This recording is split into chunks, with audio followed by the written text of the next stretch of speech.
How's it going? Today we have a 2019 Dodge Durango. In other three-row SUVs, how does this compare?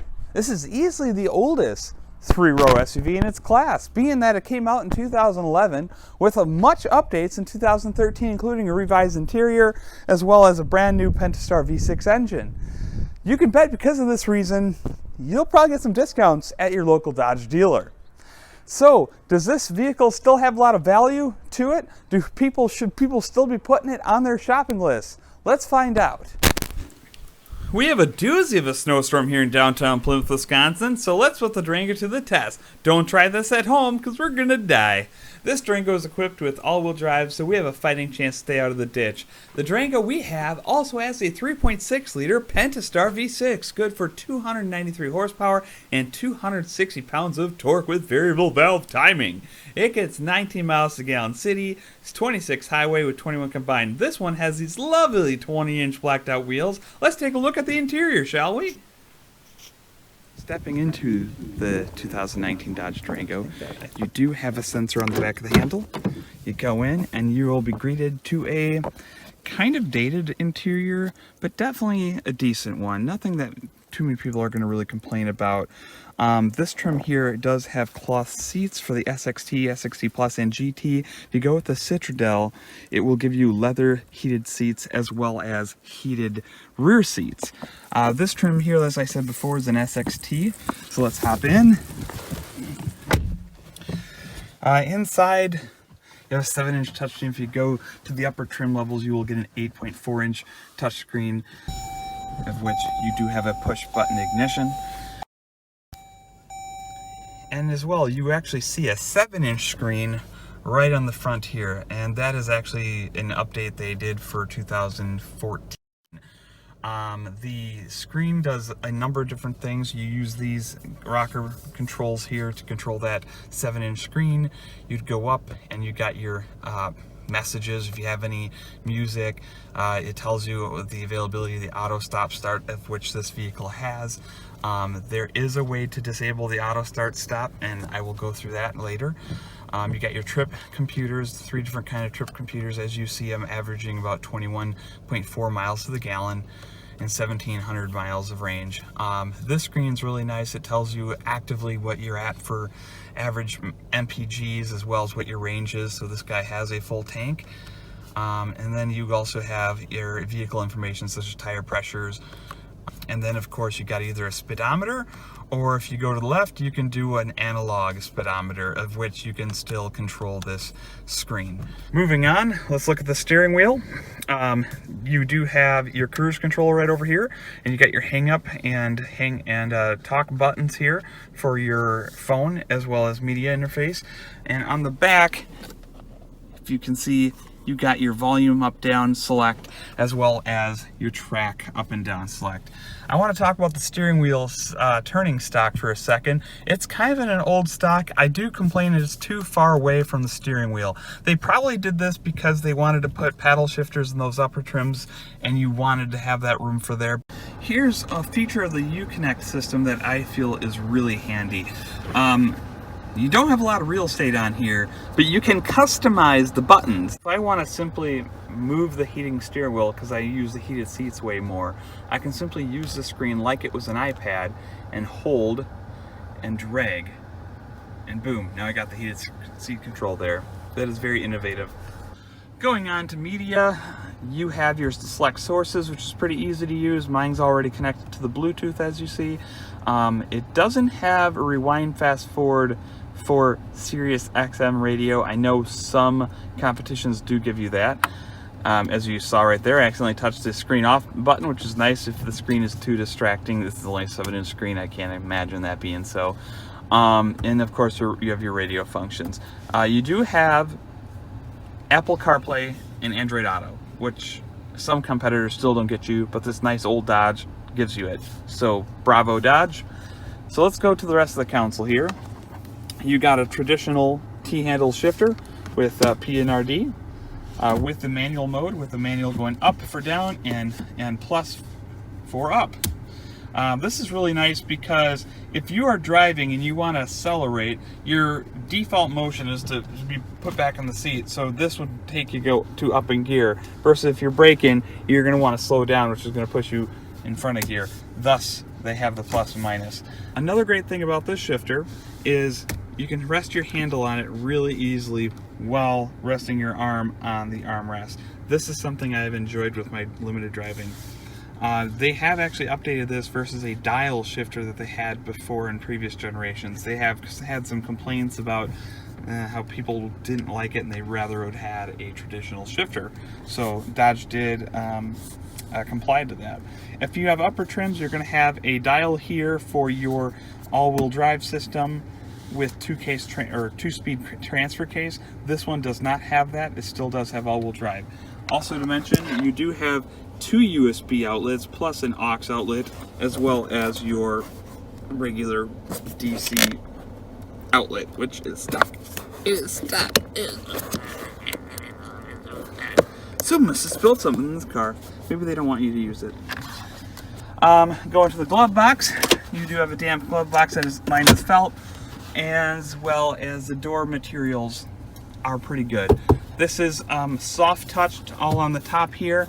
It is soft touched on the armrest here, which is very important. I actually really love how it's like flat here, so you can easily rest your arm on the windowsill and also touch the steering wheel this way. You also do have a leatherish padded armrest on the bottom here, which is really great. You do have one up and down for the driver, as well as you have one up and down on the passenger. Not on the rear windows though, it's all manual control from there. Going into the Durango's second row seat, it looks like this.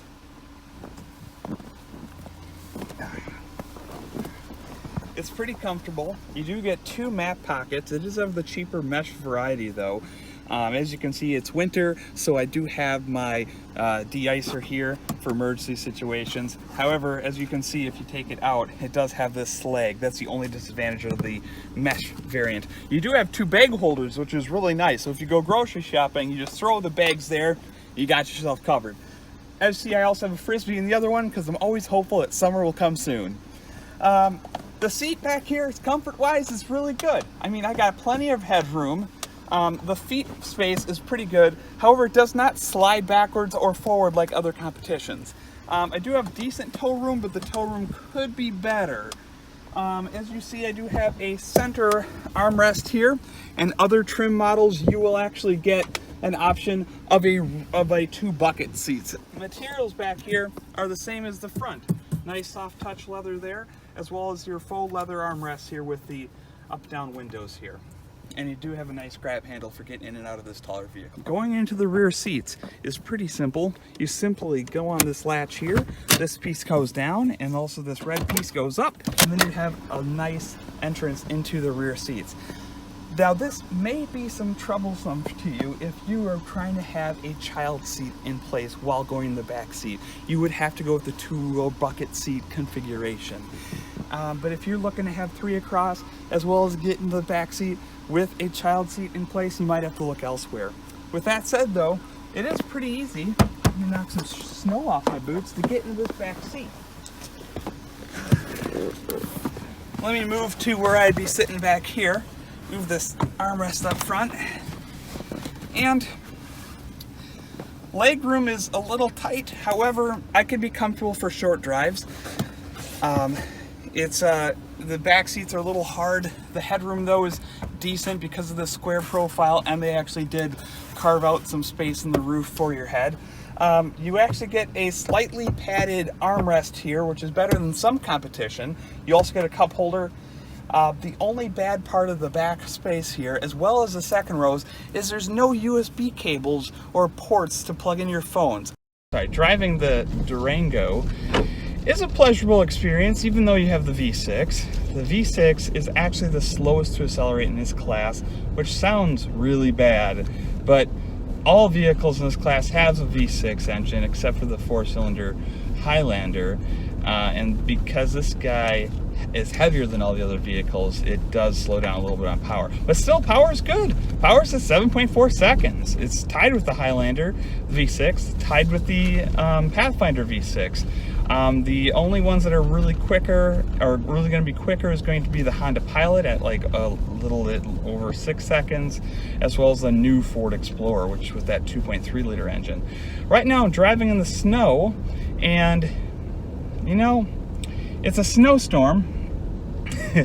So hopefully most people don't have to drive in this kind of situation, but I know a lot of people have to for work, so I might as well test it. And we are in the north, and I feel we don't get the best representation versus the other car review program. So here we go. The Durango with the 4-wheel drive system does pretty good in the snow. It is rear-wheel drive bias, and that means at default, all the power of the vehicle is going to go on the rear wheels, which is great for towing. Did I mention the Durango is the best towing vehicle in this class? This one will do 6,100 pounds of towing with the V6 engine. If you go with the V8, it will go up to about 8,400 pounds of towing, which is ecstatically good. The only way you're going to get any better is if you go with like a full-size SUV truck bias one, which is like the Tahoe or the Expedition. So driving in the snow here is still pretty cautious. I don't think it's the #1 handling vehicle in the snow because it's more rear-wheel drive bias, but man, this test is really gonna see how good this vehicle actually is. So let's see how it handles real quick over this turn. Boom, we made it. I can't see in front of me like at all. This is totally whiteout conditions. I don't know why I'm even doing the review right now, but I want to see how this vehicle handles in the worst conditions possible. Speaking of handling, in dry road situations, this is one of the best handling SUVs in its class. It will, and the reason why it's really good is because it's rear wheel bias. Well, I made it home. Barely. No, this vehicle did pretty good. It's just, it was pretty terrifying for a minute. We were in like 3 feet deep of snow, and I'm like, yeah, we're definitely testing out this all-wheel drive system, and it didn't disappoint. So my wife is back there. She's pissed at me that we even did this experiment, but for science. What a mess that snowstorm was. As you can see, it's clear and kind of sunny out, and the snow is gone. And the Durango did make us through safe and sound. Thank gosh, really. There's a couple issues with it being rear-wheel drive based. You don't want to push down the accelerator pedal. So let's do the brief conclusion on who this Durango's for. So some of the pros include, this has the rear-wheel drive chassis that drives the rear wheels as well as all-wheel drives, and it also has a V8 engines that you can get with it, which makes it the highest class towing in its class. So with that said, what's the cons of the Durango? Well, if you're looking for the latest tech, you might want to look elsewhere, because the Durango's only going to get you adaptive cruise control as well as lane keeping assist on the very highest trim, and they're not the greatest. The backup camera is a little fuzzy, the brake feel is still a little subpar for my works, and a UPS driver, this FedEx driver, is driving away. This vehicle is for a family of less than 7, because it only seats 7 as a max. If you're looking for 8, look elsewhere. Just stay clear from this vehicle. If you're looking for something that's going to be agile and fuel economy, look elsewhere. If you're looking for the latest tech, look elsewhere. But if you were looking for a vehicle that can tow your camper, boat, or maybe a car or something else without having to spend 50 grand on a Ford Expedition or a Chevy Tahoe, then this vehicle may be the one for you. I am Tim Lynch. Thank you for joining me. Till next time.